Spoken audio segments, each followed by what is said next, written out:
दादा आणि दुसरे दादा आमच्या अनिता वहिनीताई त्या सुद्धा आई वडिलांना व्रात्य स्वभावाच्या असतील. असून माझा स्वभाव व्रात्य तरी मी लाडके तिची अपत्य देवानी थोर मला संस्कार आई थोर तुझे उपकार आई ग थोर तुझे उपकार.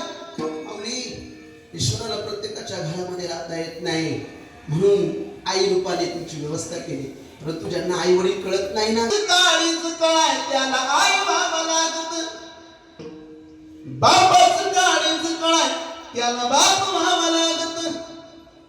कोणालाही नाही कळत माऊली. एखाद्या कुटुंबातील जर मुलगा जर व्यसनाधीन असेल